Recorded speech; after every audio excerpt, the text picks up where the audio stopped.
Let's discuss this and more with Democratic Senator Chris Coons. He serves on the Foreign Relations Committee. Senator, your reaction to this announcement of a resignation? Well, Allison, this is truly unfortunate. I know Sir Kim Darrow well. He has served the United Kingdom extremely well as their ambassador here in our nation's capital. And every country sends ambassadors overseas, in part so that they can send back open, clear-eyed, blunt assessments of how that other country views them and how it's functioning. And the leak of this confidential cable has produced an unfortunate flap that has now led to the resignation of a very skilled career foreign servant.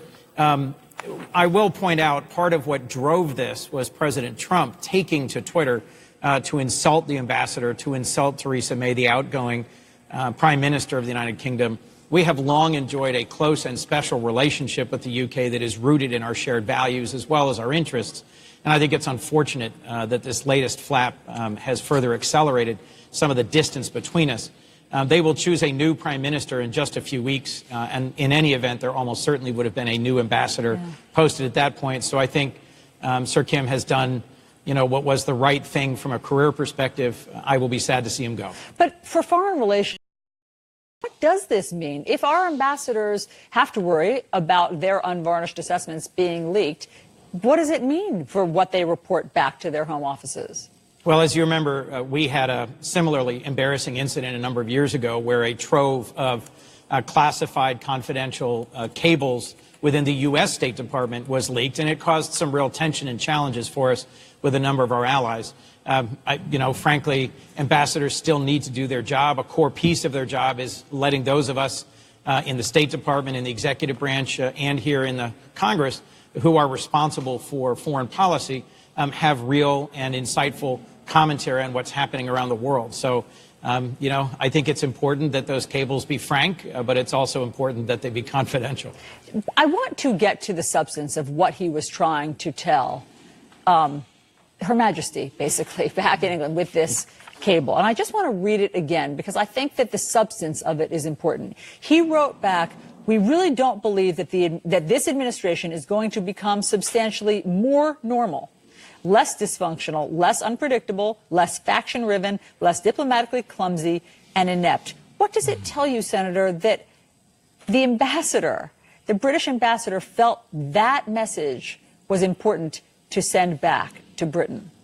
Well, Allison, one of the most concerning developments of the last 2 years has been the ways in which Donald Trump, who as a candidate promised he would be unconventional, and who I'll remind you is our first president with no previous service, either military or elected in the public sector, the ways in which he set out not just to shake up and test or challenge some of the structures we've relied on for 7 decades to keep us prosperous and secure, like NATO, like our alliances and relationships in Western Europe. But he set about to really challenge them so strongly that he's almost broken them. I've heard similar input from foreign ministers, from heads of state, from a dozen countries across Europe and Asia in my work on the Foreign Relations Committee. And I think we need to pay attention to this. In the run-up to the 2020 election, a lot of why I'm supporting my good friend Joe Biden is that as a former chairman of the Foreign Relations Committee, as a former vice president, he enjoys the kind of respect and confidence across our allies around the world that would allow us to restore these relationships almost immediately if he were elected. I want to move on to what's happening with Secretary of Labor Alex Acosta. You have called on him to resign in light of this plea deal, this very unusual plea deal coming to light with what he offered Jeffrey Epstein, so far beneath any of the standards for the crime. He doesn't seem inclined to resign. And so what happens next? How does he continue as Labor Secretary, which, by the way, is tasked with issues of human trafficking? Right. How does he continue in his job?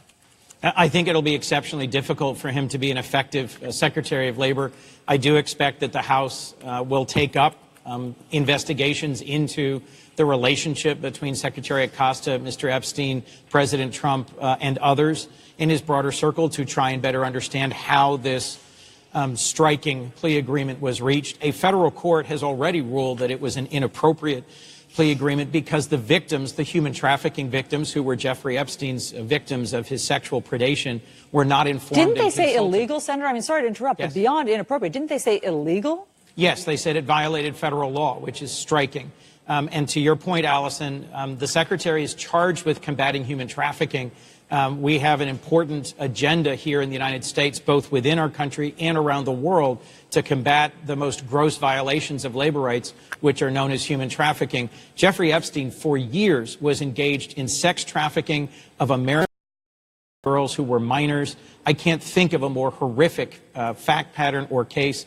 And the idea that he was allowed, after his sentencing, after his plea agreement, to be chauffeured to work rather than actually serving his time in prison, and that his sentence was so unthinkably light.